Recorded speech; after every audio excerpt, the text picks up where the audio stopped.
Ladies and gentlemen, the President of the United States of America and the President of the Russian Federation.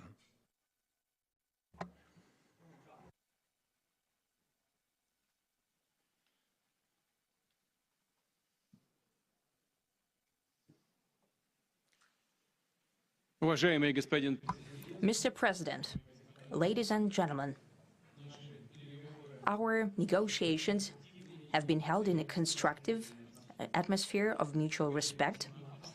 We have very thorough negotiations that were quite useful. I would like to thank once again my American counterpart for the proposal to travel out here to Alaska.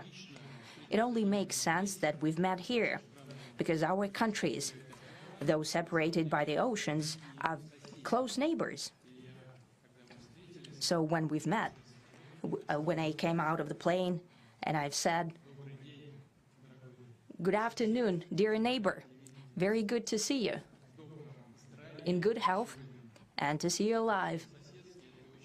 I think that is very neighborly.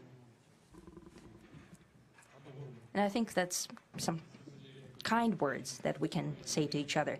We're separated by the Strait of Bering, though there are 2 islands only between the Russian island and the U.S. island. They're only 4 kilometers apart. We're close neighbors, and it's a fact. It's also important that Alaska has to do with our common heritage, common history between Russia and the U.S., and many positive events have to do with that territory. Still, there is tremendous cultural heritage back from the Russian America. For example, Orthodox churches and a lot of more than 700 geographical names of Russian origin. During the Second World War, it was here in Alaska that was the origin of the legendary air bridge for the supply of military aircraft and other equipment under the Lend-Lease program. There was a dangerous and treacherous route over the vast emptiness of ice. However, the pilots of both countries did everything to bring closer the victory. They risked their lives and they gave it all for the common victory. I was just in the city of Magadan in Russia, and there is a memorial there dedicated to the Russian and the U.S. pilots.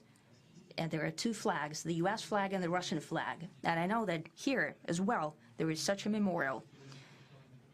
There is a military burial place several kilometers away from here.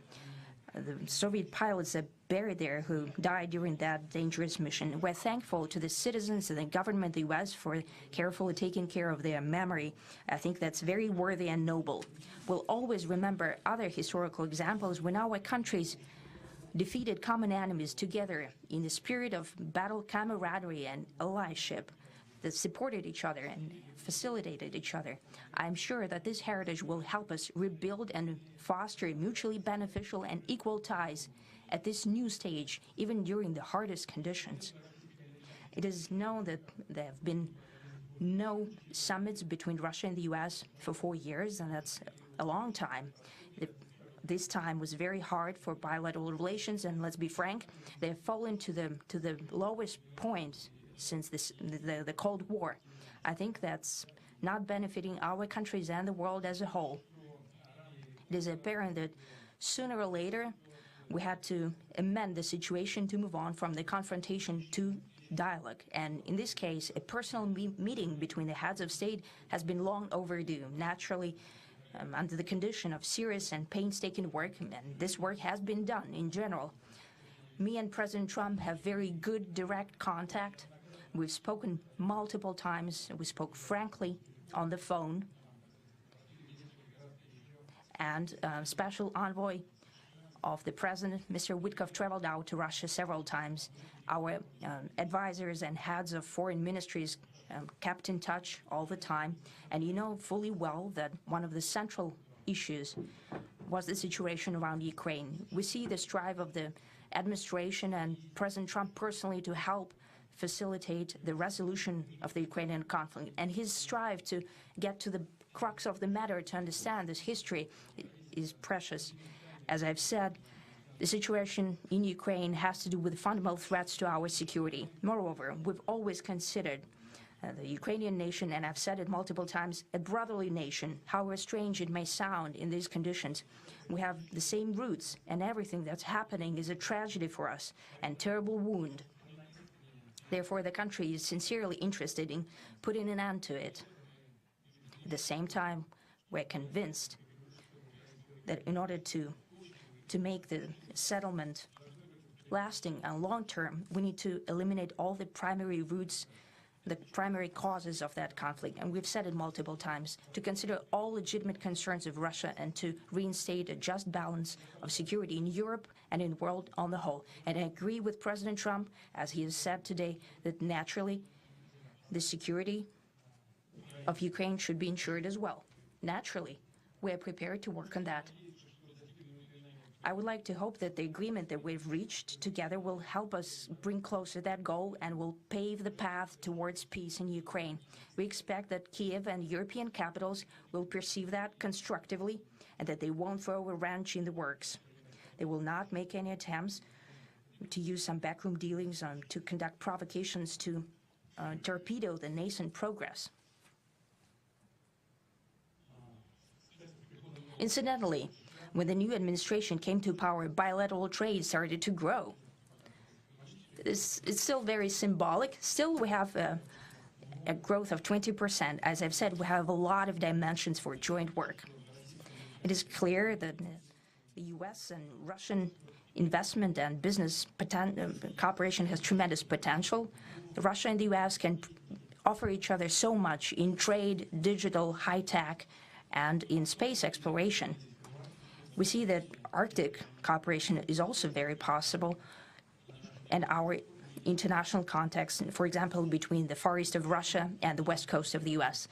Overall, it's very important for our countries to turn the page, to go back to cooperation.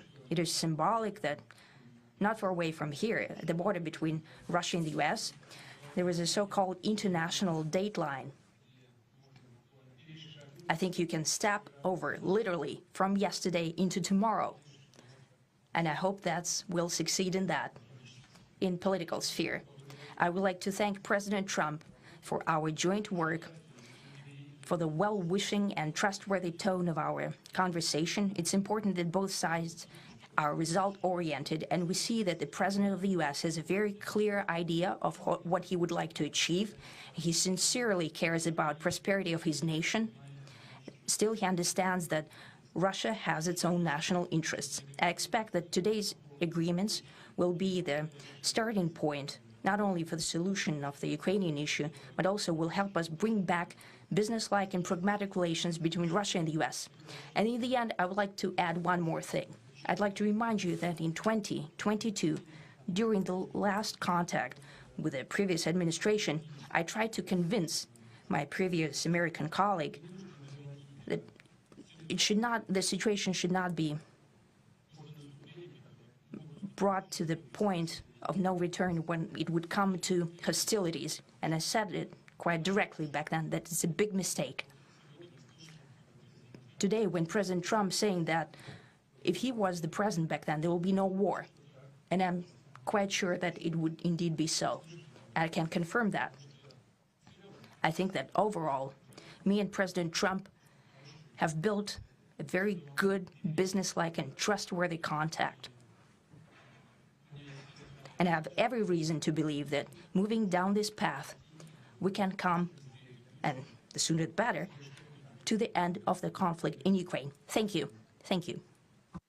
Well, thank you very much, Mr. President. That was very profound. And I will say that I believe we had a very productive meeting. There were many, many points that we agreed on, most of them, I would say, a couple of big ones that we haven't quite gotten there, but we've made some headway.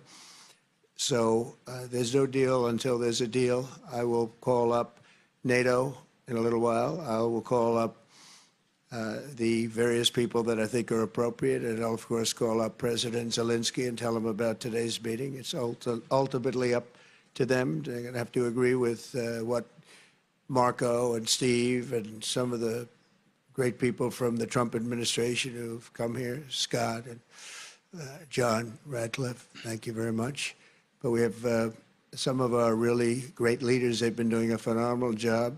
We also have some tremendous Russian business representatives here, and I think, you know, everybody wants to deal with us. We've become the hottest country anywhere in the world in a very short period of time, and we look forward to that. We look forward to dealing. We're going to try and get this over with. We really made some great progress today. I've always had a fantastic relationship with President Putin, with Vladimir.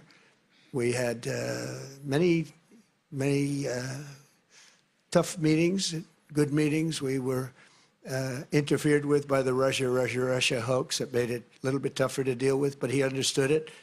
I think he's probably seen things like that during the course of his career. He's seen it all, but we had to put up with the Russia hoax. He knew it was a hoax, and I knew it was a hoax, but what was done was very criminal. But it made it harder for us to deal as a country in terms of the business and all of the things that we'd like to have dealt with. But we'll have a good chance when this is over. So just to put it very quickly, I'm going to start making a few phone calls and tell them what happened. But we had an extremely productive meeting, and many points were agreed to.